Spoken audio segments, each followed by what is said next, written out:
क्या 15 सालों तक बंगाल की छाती पर राज करने वाली ममता बनर्जी का साम्राज्य ताश के पत्तों की तरह ढहने वाला है? जिस दीदी ने दिल्ली के बड़े बड़े सूरमाओं को बंगाल की सीमा पर रोक दिया, क्या आज उनका अपना ही कुनबा उन्हें सत्ता के गलियारे से बेदखल करने की साजिश रच रहा है? ये कोई सियासी अफवाह नहीं, बल्कि बंगाल की राजनीति का वो कड़वा सच है जो 2026 के विधानसभा चुनाव के नतीजों के ठीक बाद कोलकाता के बंद कमरों से निकलकर अब सड़कों पर पहुंच गया। आप जरा कल्पना कीजिए, जिस पार्टी के पास कभी पूर्ण बहुमत था, उसकी मुखिया एक अहम बैठक बुलाती हैं और 80 में से 60 विधायक आने से मना कर देते हैं। ये बगावत की वो गूंज है जिसने पूरे देश को हैरान कर दिया। बंगाल में पहली बार भारतीय जनता पार्टी की सरकार बन चुकी है और ममता बनर्जी की तृणमूल कांग्रेस यानी कि टीएमसी सिर्फ 80 सीटों पर सिमटकर विपक्ष की बेंच पर आ बैठी है। लेकिन कहानी सिर्फ हार की नहीं है, कहानी है उस अंदरूनी विस्फोट की जो कि टीएमसी को दो टुकड़ों में फाड़ने के लिए तैयार है। कोलकाता के पॉश ईएम बाईपास के एक होटल में आधी रात को हो रही गुप्त बैठकें और विधायकों के बगावती तेवर साफ इशारा कर रही हैं कि बंगाल में कुछ ऐसा होगा जिसकी किसी ने कल्पना नहीं की है। क्या ममता बनर्जी के साथ भी वही होने वाला है जो महाराष्ट्र में उद्धव ठाकरे और शरद पवार के साथ हुआ? क्या उनकी अपनी ही बनाई पार्टी उनसे छिन जाएगी? इस पूरे सियासी भूचाल को समझने के लिए हमें उस ज्वालामुखी की तह में जाना होगा जो कि पिछले कुछ सालों से टीएमसी के अंदर सुलग रहा था और चुनाव नतीजों के आने के बाद एकदम से फट पड़ा। इस ऐतिहासिक अंतरकलह की सबसे बड़ी वजह बनी ममता बनर्जी के भतीजे अभिषेक बनर्जी और चुनावी रणनीतिकार कंपनी आईपैक के पार्टी के भीतर बढ़ती दखलंदाजी। टीएमसी के जो पुराने और वरिष्ठ नेता सालों से जमीन पर पसीना बहा रहे थे, उन्हें अचानक किनारे कर दिया जाता है। आईपैक ने कॉर्पोरेट शैली में पार्टी चलाना शुरू किया, जिससे जमीनी कार्यकर्ताओं और नेतृत्व के बीच संवाद पूरी तरह से कट गया, टूट गया। हद तो तब हुई जब आईपैक की सलाह पर 74 मौजूदा विधायकों के टिकट काट दिए गए और उनकी जगह जिन नए चेहरों पर दांव लगाया गया, उनमें से 51 चुनाव हार गए। अब इससे पुराने नेताओं के गुस्से में घी डालने की प्रक्रिया तेज हुई, उनका गुस्सा और ज्यादा भड़क गया। अब इसके साथ ही सालों से टीएमसी सरकार पर लग रहे भ्रष्टाचार के गंभीर आरोप, जैसे कि स्कूल भर्ती घोटाला, कोयला तस्करी, स्थानीय स्तर पर लगने वाला भतीजा टैक्स हार की बड़ी वजह बने। सबसे बड़ा झटका तो तब लगा जब अभिषेक बनर्जी का तथाकथित डायमंड हार्बर मॉडल चुनाव में पूरी तरह फेल हो गया। पार्टी के नेताओं को लगने लगा कि वे जनता के बीच अभिषेक बनर्जी से जुड़े भ्रष्टाचार के आरोपों का बचाव करते करते थक गए हैं। इसके अलावा टीएमसी में वैचारिक प्रतिबद्धता की भारी कमी महसूस की गई। पार्टी के कई ग्लैमरस चेहरे, फिल्मी सितारे और युवा नेता सिर्फ सत्ता के सुख के लिए ममता बनर्जी के नाम से जुड़े और जब पार्टी विपक्ष में बैठ गई तो इन नेताओं को 5 साल तक बिना सत्ता के रहने का डर सता रहा है। अब इसलिए वे सुरक्षित ठिकानों की तलाश में जुट चुके हैं। इस पूरी स्थिति में सबसे बड़ा सवाल, सबसे बड़ा संकट ये कि आखिर गलती किसकी थी? राजनीतिक विश्लेषकों की माने, राजनीतिक जानकारों को सुने तो ये किसी पक्ष की गलती नहीं बल्कि एक पूरी व्यवस्था की नाकामी है। पहली गलती ममता बनर्जी की रही, जिन्होंने पार्टी के भीतर उठ रहे असंतोष के सुरों को समय रहते सुना ही नहीं और अपने भतीजे अभिषेक बनर्जी को उत्तराधिकारी बनाने की जल्दबाजी में पुराने वफादार नेताओं को नजरअंदाज कर दिया गया। अब दूसरी बड़ी गलती है अभिषेक बनर्जी और आईपैक की, जिन्होंने राजनीति को एक कॉर्पोरेट बिजनेस की तरह चलाने की कोशिश की और भूल गए कि बंगाल की राजनीति भावनाओं और जमीनी पकड़ से चलती है, बंद कमरों के डेटा और एल्गोरिदम से नहीं।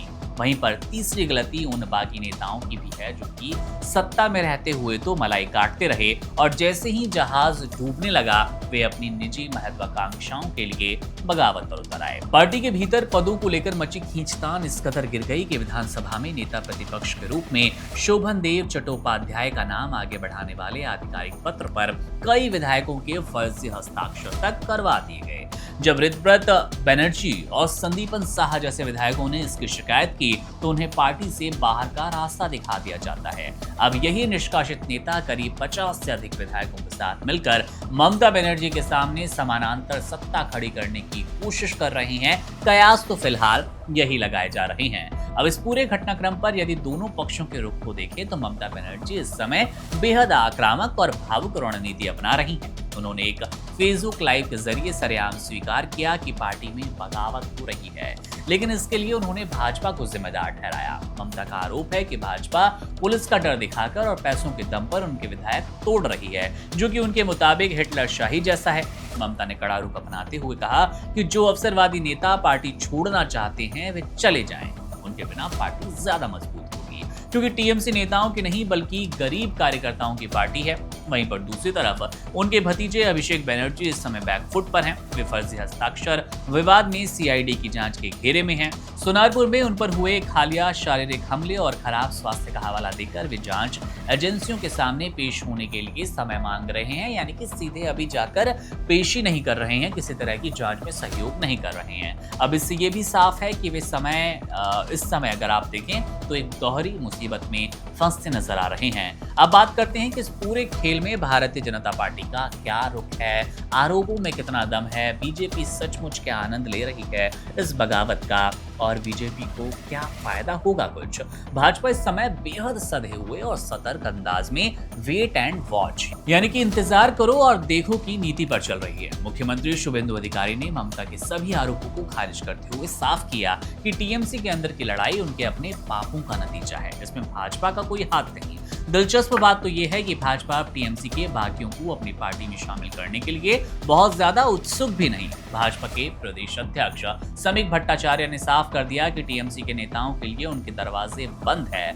इसके पीछे एक बड़ी राजनीतिक वजह है। साल 2021 के चुनाव में भाजपा ने टीएमसी से आए कई बागियों को टिकट दिया, लेकिन जनता ने उन्हें भ्रष्ट मानकर नकार दिया, जिससे भाजपा को नुकसान हुआ। इस बार भाजपा ने बिना किसी बाहरी नेताओं के अपने दम पर ही 208 सीटें जीत ली, इसलिए वो अपनी छवि को साफ सुथरी रखना चाहती है। हालांकि भाजपा को इस अंतर्कलह का सबसे बड़ा फायदा ये होगा कि विधानसभा के भीतर विपक्ष पूरी तरह बिखरा नजर आएगा और ममता बनर्जी सरकार को घेरने की स्थिति में कतई नहीं होगी, क्योंकि अपने कलह सुलझाना ज्यादा जरूरी समझेगी तृणमूल कांग्रेस ममता बनर्जी। टीएमसी जितनी कमजोर होगी, भाजपा की सरकार बंगाल में उतनी ज्यादा स्थिर और मजबूत रहने वाली है। अब इस पूरे घटनाक्रम की तुलना महाराष्ट्र में शिवसेना की ऐतिहासिक टूट से इसलिए भी की जा रही है क्योंकि दोनों की पटकथा बिल्कुल एक जैसी नजर आती है। महाराष्ट्र में जैसे उद्धव ठाकरे से उनकी ही पार्टी और तीर कमान का सिंबल छीन लिया गया, वैसे ही बंगाल में आसार नजर आ रहे हैं। बंगाल में लगभग ऐसा ही दिख रहा है कि दल बदल विरोधी कानून के तहत अयोग्यता से बचने के लिए बागी गुट को 2/3 विधायकों की जरूरत होगी। टीएमसी के 80 विधायकों के हिसाब से ये जादुई आंकड़ा 53 बैठता है और खबरें हैं कि बागी गुट के नेता ऋतव्रत बनर्जी और संदीपन साहा पहले से ही 50 से ज्यादा विधायकों को अपने साथ जोड़ चुके हैं। अगर वे 53 का आंकड़ा पार कर लें तो वे विधानसभा में खुद असली तृणमूल कांग्रेस बन पाएंगे, खुद को असली तृणमूल कांग्रेस घोषित भी कर देंगे। ठीक वैसे ही जैसे कि एकनाथ शिंदे ने महाराष्ट्र में किया था, वो भी विधानसभा के अंदर शोभन देव चट्टोपाध्याय की तरह ऋतव्रत बनर्जी को विपक्ष का नेता बनाने की तैयारी में है, जो कि सीधे तौर पर ममता बनर्जी के नेतृत्व को चुनौती होगी, झटका होगा उस आधार को जो कि ममता बनर्जी तृणमूल कांग्रेस ने पिछले 15 सालों में बनाया था अपनी सत्ता से, काम से कह लीजिए या फिर दबाव से। अब आगे क्या होगा ये देखना बेहद दिलचस्प होने वाला है और आने वाले दिनों में बंगाल की राजनीति में सीधे तौर पर आप कह सकते हैं 3 मुख्य संभावनाएं नजर आती है, 3 मुख्य संभावनाएं बनती नजर आ रही है। पहली संभावना ये कि यदि बागी गुट 53 विधायकों का समर्थन जुटाने में कामयाब रहा तो टीएमसी आधिकारिक रूप से 2 धड़ों में बटेगी। एक होगी ममता बनर्जी की मूल टीएमसी और दूसरी होगी बागी गुट की टीएमसी, यानी कि बागी गुट का नया धड़ा, जो कि बाद में चलकर भाजपा को बाहर से समर्थन भी दे सकता है या अपनी अलग पहचान बनाए। दूसरी संभावना ये कि ममता बनर्जी अपने पुराने राजनीतिक कौशल का इस्तेमाल करते हुए कुछ बागी विधायकों को डरा धमकाकर मनाकर इस टूट को रोकने की आखिरी कोशिश करे। हालांकि 60 विधायकों का बैठक में न आना दिखाता है कि पानी अब सिर के ऊपर चला गया है। अब तीसरी स्थिति पर नजर डालें तो तीसरी स्थिति ये बनती है कि बड़े पैमाने पर होने वाले इस दल बदल और पार्षदों विधायकों के इस्तीफे के कारण टीएमसी पूरी तरह बिखर जाए और राज्य के स्थानीय निकायों से लेकर संसद तक उनका प्रतिनिधित्व बेहद कमजोर हो जाए, जो हो भी रहा है। एक बात तो तय है कि बंगाल की राजनीति अब कभी पहले जैसी नहीं रहेगी। 15 सालों तक एक छत्र राज करने वाली ममता बनर्जी आज अपने जीवन की सबसे बड़ी राजनीतिक परीक्षा से गुजर रही हैं, जहां दुश्मन बाहर नहीं है बल्कि उनके घर के भीतर ही बैठा है। बहरहाल मामले को आप कैसे देख रहे हैं? बंगाल की राजनीति आपको कितना चौंका रही है, कितना अचंभित कर रही है? कमेंट बॉक्स आपके लिए है। अपनी टिप्पणी, अपनी राय और अपने सवाल वहां जरूर छोड़िएगा। मेरा नाम है मुकुंद। आप बने रहिए वन इंडिया के साथ। शुक्रिया। Download the One India app now.